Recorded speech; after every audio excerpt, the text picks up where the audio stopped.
Good morning po. Tayo po'y mag-aral ng salita ng Diyos, Colossians chapter 1, verse 6. Ito'y lumalaganap at nagdadala ng pagpapala sa buong daigdig, tulad ng nangyari sa inyo mula nang marinig at maunawaan ninyo ang katotohanan tungkol sa kagandahang loob ng Diyos. The true gospel bears fruit. So, dito po sa text natin today, sinasabi po ni Apostle Paul yung katotohanan patungkol po sa mabuting balita. At ang sinabi po rito, lumalaganap ang mabuting balita at nagdadala ng pagpapala sa buong mundo. So, mahalaga ang pag-aaral natin today kasi tanungin natin yung ating sarili. Ano po ba ang epekto ng gospel sa aking buhay?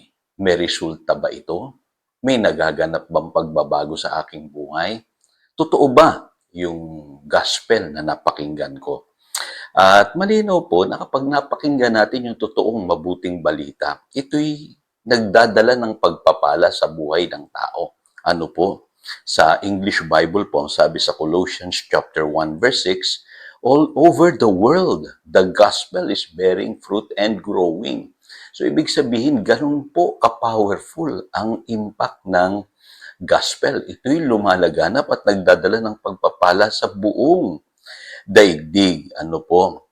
Kaya lang po nowadays, parang hindi ito nabibigyan ng pahalaga sa mga pangangaral. Ano po? In fact, baliktad pa nga po yung naririnig ko eh. Kadalasan po nakakarinig ako ng mga nangangaral na ang sasabihin nila mahalaga ay tanggapin mo lang si Jesus sa iyong buhay. Huwag mo nang isipin yung mga blessing na yan. Kahit may problema ka, okay lang yan. Mahalaga, meron kang Jesus. Alam niyo, maganda rin pakinggan minsan kasi nakakagaan sa kalooban. Pero yun ba ang ipinapangako ng gospel? Sinasabi ba ng gospel na huwag ka nang umasa na gagaling ka, aangat ang iyong buhay, magbabago ka? Ganun ba ang ipinapangaral ng gospel? Meron pa nga akong napakinggan na ang sabi masama yung after ka lang sa blessing, yung after ka lang sa healing. Ano po? Minsan yung mga ganong statement po pumapatayan ng pananampalataya eh. Kasi hindi naman yun po ang gustong sabihin ni Apostle Paul. Ano po? Dito po sa text na binasa natin. Nangangako po ang gospel ng resulta sa buhay ng mga taong mananalig sa mabuting balita. Mangyayari po yung ipinangako nito. Ano po? Kasi yan po ay galing mismo sa Diyos. Ano po? At aasahan natin na kung tayo'y mananalig sa Panginoong Hesukristo sa mabuting balita, yung buhay natin ay dadaluyan ng pagpapala. Kaya alam niyo, minsan yung mga religious cliche, ano po, akala natin totoo, pero hindi naman pala totoo. Huwag po kayong padala ron. Kailangan maniwala po tayo sa sinasabi ng salita ng Diyos. So ano ba ang ipinangako ng gospel? Unang-una sinabi ng Panginoong Hesus sa John chapter 8 verse 32. Then you will know the truth and the truth will set you free.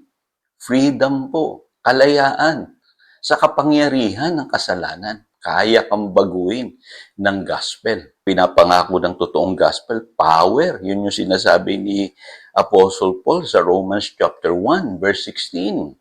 I am not ashamed of the gospel because it is the power of God for the salvation of everyone who believes. First for the Jew, then for the Gentiles.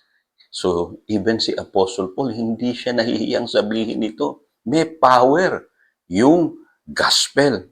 Paano lalaganap ang gospel kung walang power? Di ba? Tanungin nga natin yung ating sarili. Kung katulad lamang yan ng mga ordinaryong paniniwala. Ang kaibahan po ng gospel, may kasama pong kapangyarihan yan.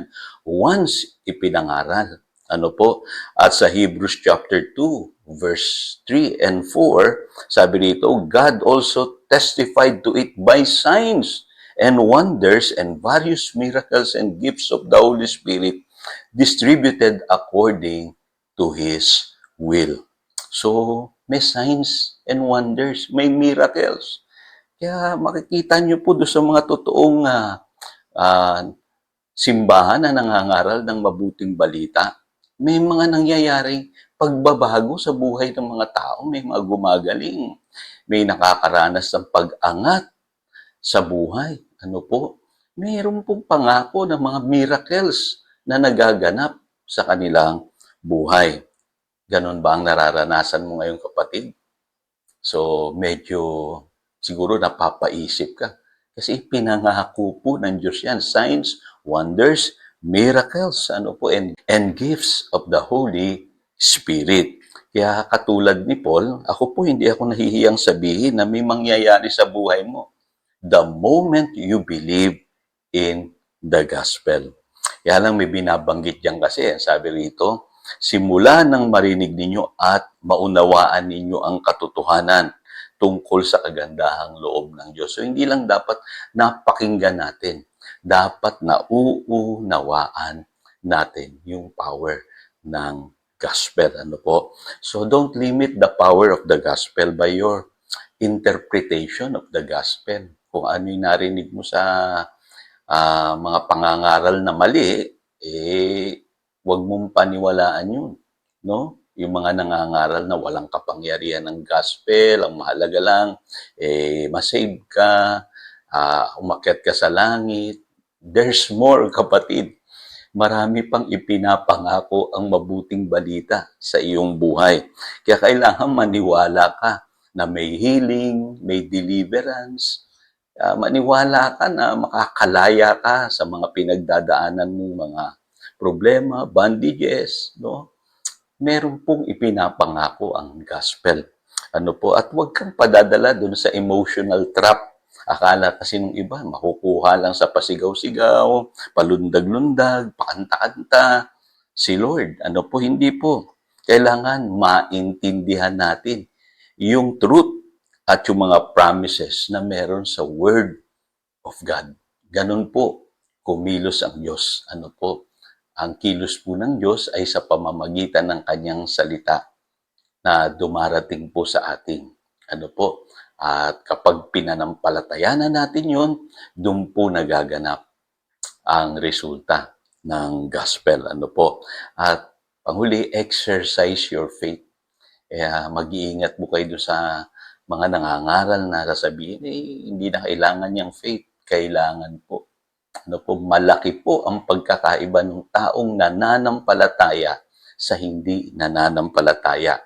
Yung nananampalataya po, tumatanggap po yan ng reward sa Lord. Kinalulugdan siya ng Lord. Yun ang sinasabi ng Hebrews 11:6. Ano po? And it takes faith to receive from God. So, tanungin natin yung ating sarili.